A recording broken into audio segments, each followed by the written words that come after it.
Bismillahirrahmanirrahim. Assalamualaikum warahmatullahi wabarakatuh. Alhamdulillah wassalatu wassalamu ala asrafil anbiya'i wal mursalin Sayyidina wa habibina wa maulana Muhammadin wa ala alihi wa sahbihi wa man tabi'ahum bi ihsanin ila yaumiddin, amma ba'd. Fa inna asdaqal hadis kitabullah wa khairal hadi hadi Muhammadin sallallahu alaihi wasallam. وشر الأمور محدثاتها وكل بدعة ضلالة وكل ضلالة في النار. اللهم انفعنا بما علمتنا وعلمنا الذي ينفعنا وزدنا علما.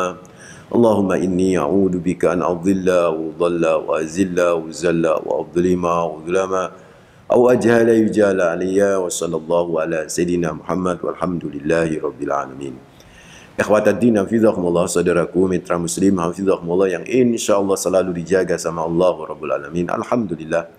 Pertama, kita panjatkan rasa syukur kepada Allah terus menerus, tak boleh lepas dari lisan ini untuk selalu bersyukur atas semua nikmat yang Allah karuniakan kepada kita, karena nikmat-nikmat ini terus mengalir dalam kehidupan kita. Allah nggak pernah bosan memberikan nikmat itu dalam kehidupan kita.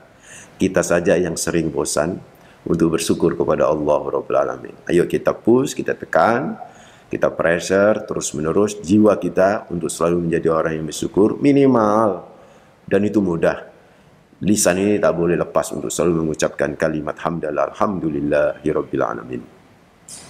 Yang kedua, salam dan salawat terus kita persembahkan kepada manusia terbaik, pemilik pribadi yang sempurna, teladan abadi bagi kita, Rasulullah Muhammad sallallahu alaihi wasallam, dengan ucapan Allahumma sholli ala Sayyidina Muhammad wa ala ali Sayyidina Muhammad. Semoga salam dan salawat kita kelak bisa menjadi syafaat bagi kita di hari akhir. Saudaraku ikhwataddin hafizakumullah, melanjutkan kajian fajar kita ini tentang motivasi Al-Quran sudah tentu dengan tema jangan sok taat kepada Allah. Istilahnya jangan sok taat kepada Tuhan gitu kan ya, tapi tidak taat kepada nabinya, kepada rasulnya. Jangan sok beragama tapi nggak bersyariat, itu istilahnya begitu kan. Jangan sok bertuhan tapi seperti tak bertuhan, itu agnostik gitu kan. Dan itu menjadi gaya hidup di era sekarang gitu loh. Dan anak-anak muda itu kalau kemudian dia tidak paham gitu kan ya, nggak pernah ada pendidikan keagamaan sejak dini gitu kan. Mendengar kajian-kajian yang model-model gaya-gaya begitu ya terseret cepat gitu kan ya. Sehingga akhirnya nanti ujung-ujungnya liberalisme dalam keberagamaan gitu kan. Dia bebas gitu kan ya. Dia yang penting sudah bertuhan tapi dia tidak bersyariat gitu kan. Yang penting sudah kepada Al-Qur'an tapi tidak sunnah kan begitu kan. Nah, ini yang harus kita pahami bersama. Padahal motivasi yang kita gali kemarin masih ingat ya, mitra muslim Ali Imran ayat 32 dan surat An-Nisa ayat 59 itu suatu motivasi atau ayat yang kita gali motivasinya itu luar biasa gitu kan, karena mewakili semua hal gitu kan yang membuat kita menjadi tertegun gitu kan, bahwa ternyata dalam diri Nabi itu ada kewenangan yang juga harus ditaatin oleh kita. Jadi bukan hanya Allah ketaatan yang harus kita tampakkan gitu kan, tapi juga kepada Nabi Muhammad sallallahu alaihi wasallam. Misalnya di Ali Imran ayat 32 kemarin ini kita sudah bahas kan, qul atiullaha war rasula fa in tawallau fa innallaha la yuhibbul kafirin. Kata Allah Rabbul Alamin, taatlah kalian kepada Allah dan kepada Rasul, tanpa menyebut perintah taat kepada Rasul. Ini langsung atiunya saja atau taatlah itu cuma disebut hanya kepada Allah Rabbul Alamin. Tetapi saudaraku di surat An-Nisa 59 ini seolah memberikan penjelasan bahwa ketaatan itu tidak hanya kepada Allah, tetapi ketaatan yang harus kita tampakkan itu kepada Rasul, karena Rasul juga memiliki wewenang untuk mengeluarkan satu hukum. Nah, itulah kemudian disebut dengan istilah di surat An-Nisa itu diulang lagi istilahnya atiur rasulah. Ya ayyuhalladzina amanu atiullaha wa atiur rasulah wa ulil amri minkum, dan seterusnya. Jadi saudaraku ikhwataddin hafizahumullah, dari surat An-Nisa ayat 59 ini jelas dan tegas sekali bahwa ketaatan kepada Allah itu kemudian diulang lagi ketaatan kepada Rasul, sehingga ulama menganggap atau memberikan penafsiran bahwa ketaatan kepada Rasulullah Muhammad SAW itu seperti ketaatan kepada Allah Azza wa Jalla Jalaluh gitu kan ya. Karena bisa jadi ketaatan kepada Rasul itu bagian dari perintah Allah kepada Rasul dan kita harus taatin. Atau bisa jadi ketaatan kita kepada Rasul karena memang hukum-hukum itu keluar dari Nabi Muhammad SAW sendiri gitu kan, yang tidak terungkap di Al-Quran misalnya begitu. Nah, pada pertemuan yang kedua ini mitra muslim hafizakumullah, saya ingin mencoba merangkum, memberikan pemahaman betapa pentingnya keberadaan sunnah itu, betapa pentingnya kedudukan hadis-hadis Nabi Muhammad SAW di samping sumber hukum yang pertama yaitu Al-Quranul Karim. Itu bagi kita umat Islam tak boleh membeda-bedakan. Seperti di negara kita kan ada Undang-Undang Pancasila dan ada Undang-Undang 45 dan ada Pancasila. Itu memiliki kedudukan yang sama gitu kan ya. Memiliki kedudukan yang sama, yang tidak boleh keluar langkah gerak kita berkebangsaan di negeri ini dari dua pilar itu kan begitu kan. Sama kita beragama yaitu Muslim, nggak boleh keluar dari dua pilar, dua sumber utama itu yaitu Al-Quran dan hadis. Kalau kita taat kepada Al-Quran, maka otomatis kita mesti taat kepada hadis atau taat kepada Rasulullah Muhammad SAW. Nah, pada sesi ini mitra muslim hafizakumullah, mari kita coba berselancar di kitab-kitab para ulama. Bagaimana para ulama itu menggali gitu loh spirit untuk bisa memunculkan bagaimana sih fungsi hadis, fungsi sunnah, fungsi Rasulullah itu terhadap Al-Quran itu sendiri. Bagaimana kedudukannya, bagaimana kepentingannya kan begitu. Yang pertama nih, saudaraku akhwati dinafidhakumullah, hadis itu berposisi atau Nabi itu berposisi takkidan untuk menguatkan apa yang ada di dalam Al-Quran. Ini kemarin sedikit sudah saya bahas ya pada pertemuan pertama. Seperti misal ketika Allah memerintahkan kita sholat, ya kan, aqimus sholat, kemudian wa'atuz zakah, Allah memerintahkan kita haji, gitu kan. Maka bertebaran pula di hadis-hadis Nabi Muhammad sebagai sebuah perintah Nabi juga untuk menegakkan sholat, ya kan. Bahkan lebih detail biasanya kalau Nabi ya kan ya, lebih detailnya apa? Keutamaan sholat dijelasin kan begitu kan ya. Itu Rasulullah Muhammad SAW. Nah, kalau kita menghilangkan Nabi, nggak ada penguat nih Al-Quran gitu kan. Kalau kita nggak mau taat sama Nabi, bisa jadi apa yang tidak dijelaskan di Al-Quran itu yang mesti yang adanya di Nabi Muhammad nggak kita dapat gitu loh.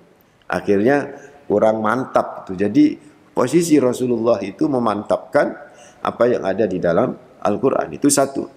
Yang kedua, saudaraku akhwati dinafidhakumullah, posisi Rasulullah atau posisi hadis ini memberikan bayan, penjelasan dari apa yang dimaksud oleh Al-Quran.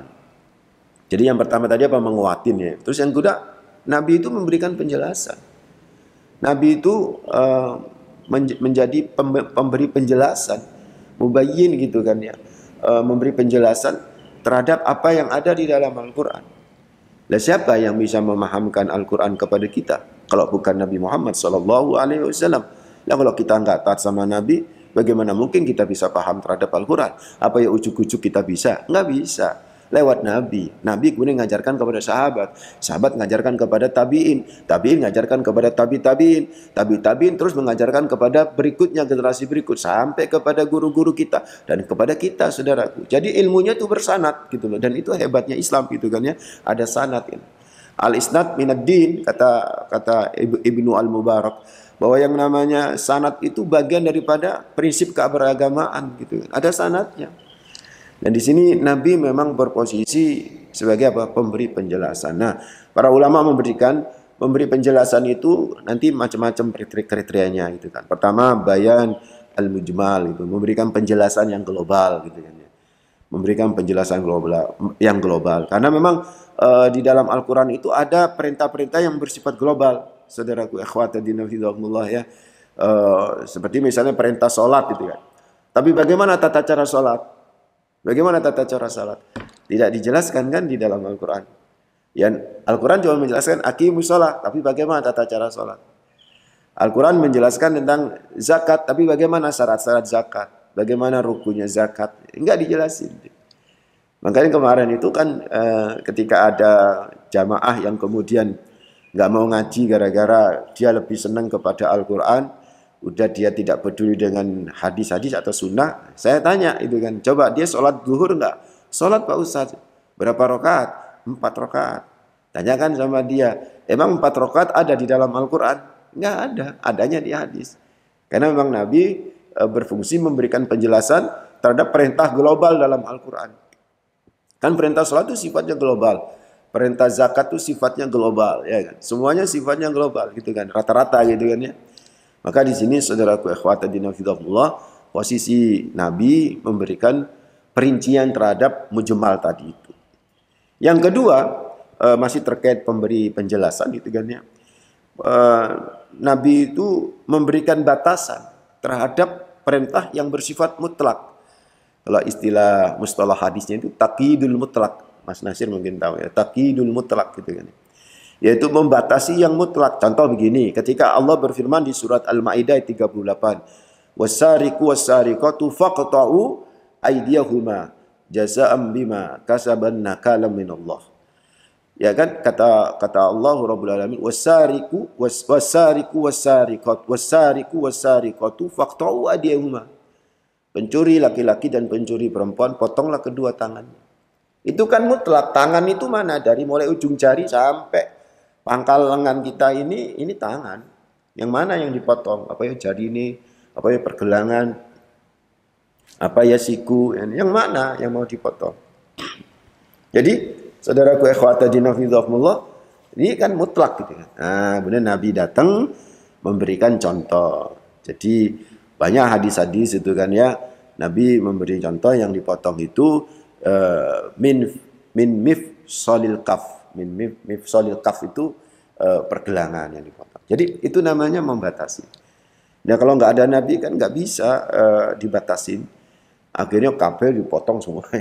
Dan itu berapa kali potongnya juga begitu. Jadi Rasulullah itu fungsinya luar biasa. Kalau kita menghilangkan ketaatan kita kepada Rasulullah Muhammad SAW, apa jadinya? Syariat, saudara ikhwata dinafidhahullah, akan tergerus itu kan, sampai 60%. Bayangkan, kalau Anda cuma taat aja kepada Allah, ya cuma 40% yang bisa dijalankan dalam syariat itu, karena 60%-nya semua di hadis-hadis di Rasulullah Muhammad SAW. Kemudian yang ketiga, yaitu dalam konteks memberi penjelasan itu, Rasulullah itu memberi penjelasan yang sifatnya umum menjadi khusus gitu. Jadi lebih spesifik gitu kan. Lebih spesifik. Misalnya ketika Nabi menjelaskan firman Allah surat Al-An'am ayat 82 itu kan misalnya. Alladzina amanu wa lam yalbisu imanahum bidzulmin ulaika lahumul amnu wa hum muhtadun. Yang artinya mereka orang-orang yang beriman dan orang yang tidak tercampurkan keberimanannya mereka itu dengan zulm kezaliman, maka mereka lah orang-orang yang mendapatkan keamanan dan mereka yang mendapatkan petunjuk. Nah, sahabat tuh rada ketika dapat ayat ini Al-An'am 82 ini agak berat gitu. Siapa ya Rasulullah di dalam jiwanya yang enggak ada kezaliman gitu kan. Kan ngerasani titik konco tapi belum terungkap kan zulm gitu kan. Nah, kalau itu seperti itu kan berat. Maka Nabi memberikan memberikan spesifikasi zulum itu yang dimaksud oleh Al-An'am tadi itu bukan zulum kezaliman, tetapi apa? Laisa dzalika innama huwa syirku. Kata Rasulullah, bukan zalim itu bukan itu yang kalian maksud, tapi yang dimaksud itu adalah kesyirikan. Jadi kalau keimanan itu di dalamnya ada kesyirikan sedikit pun, itu membuat kita tidak mendapatkan petunjuk Allah Rabbul Alamin. Itu tuh maksudnya. Jadi ini kan enak kan kalau kemudian kita tahu begitu Bapak Ibu hafizahumullah, bagaimana ayat-ayat Allah yang kadang-kadang bersifat amah itu kan ya, itu ditaksis, dispesifikasi oleh Rasulullah Muhammad SAW gitu kan. Dan itu nyampelah kepada kita sehingga kita memahami syariat itu, memahami Al-Quran bisa lebih mudah. Yang keempat, menjelaskan kalimat yang susah dipahami. Menjelaskan kalimat yang susah dipahami. Itu Nabi nantinya memberikan penjelasan. Istilahnya itu muskil itu kan. Mungkin Anda pernah dengar firman Allah, wa kulu wasrabu hatta yatabayyana lakumul khaytul abyadu minal khaytil aswadi minal fajr.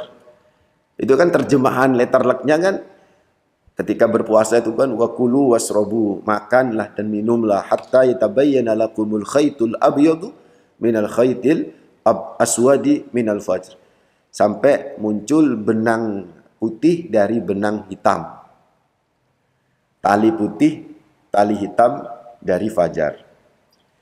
Kan para sahabat ada yang tidur supaya bisa berbuka, dia naruh di bantalnya itu benang putih sama benang hitam. Jadi kalau dia bisa melihat, oh ini ada benang putihnya bisa kelihatan. Oh ini berarti malam gitu. Kalau benang putih kelihatan itu siang, dan kalau benang hitam kelihatan itu malam. Ketika dilaporkan ke Nabi, karena Nabi innama dzalika bayadun nahar wa sawadul lail. Itu maksudnya putih itu karena itu siang kelihatan putih gitu kan ya. Bukan karena benangnya begitu. Nah, ini Nabi memberikan tafsiran seperti itu. Jadi kalimat-kalimat yang muskil di dalam Al-Qur'an yang susah dipahami, itu posisi Nabi lah di sini. Ini yang kedua ya, bahwa Nabi memberikan penjelasan baik itu bersifat mujmal, diperinci, bersifat mutlak, dibatasi, bersifat umum, dispesifikasi sama Rasulullah. Itu posisi Nabi. Nah, kalau kita nggak mau ke Nabi ya, gimana cara memahami ayat-ayat Allah yang model kayak begitu? Berat kan rasanya gitu kan. Yang ketiga, ini yang saya kemarin atau pekan yang lalu saya sebutkan bahwa Nabi itu memiliki kewenangan menetapkan hukum yang tidak ada di dalam Al-Quran. Makanya atiullaha wa atiur Rasulullah diulang sama Allah di An-Nisa 59. Karena memang Nabi memiliki kewenangan untuk menetapkan status hukum yang di Al-Quran nggak ada. Contoh misalnya, saudaraku ikhwatadina fillah ya, kewajiban zakat fitri itu kan. Zakat fitri ada dalam Al-Quran? Kan nggak ada. Tapi kan semua orang zakat fitri. Bahkan orang yang ingkar sunnah itu lebih senang zakat fitri daripada zakat mal. Ya enggak? Lebih senang zakat fitri daripada zakat mal. Kalau sudah bicara zakat fitri, cepat mereka. Wape mau disakatin. Tapi ketika bicara zakat mal, wah, berat. Ya kan? Yang zakat mal, senang balah mereka zakat mal. Zakat mal berat bagi mereka. Jadi itu saudaraku ikhwatadina fillah ya. Apalagi contohnya? Contoh misalnya yang tidak ada di dalam Al-Quran, tapi Nabi mengeluarkan status hukumnya. Dan itu kita harus taat gitu loh. Yaitu ketika Al-Quran berfirman di surat An-Nisa kalau nggak salah ayat 23, wa anta jama'u bainal ukhtaini illa ma qad salaf. Kalian tidak boleh mengumpulkan dua perempuan adik kakak dalam satu pernikahan. Nggak boleh. Illa ma qad salaf. Kecuali itu sudah terjadi pada masa-masa lalu. Masa jahiliyah. Nggak boleh. Nih kakaknya cakep, adiknya cantik misalnya gitu kan ya. Wah langsung dinikah dua-duanya. Nggak boleh. Nggak boleh itu. Menggandeng dua saudara sekaligus dalam pernikahan. Nah kalau bule sama keponakan, boleh nggak? Bulenya mau menikah sama bule, mau menikahi keponakannya. Ternyata kan ada keponakan sama bule itu kadang-kadang ada seusia kan begitu ada. Ternyata bulenya yang mau dinikahi itu seumuran sama mempelai perempuan dan cantik juga, akhirnya mau juga. Boleh nggak digabung dijadikan satu? Nggak boleh. Di Al-Quran nggak ada itu. Di Al-Quran nggak ada. Nah, Nabi lah berposisi memberikan penjelasan, gitu loh. Nabi memberikan posisi penjelasan. Sehingga dari sini, saudaraku, ada hukum yang di Al-Quran tidak dijelaskan.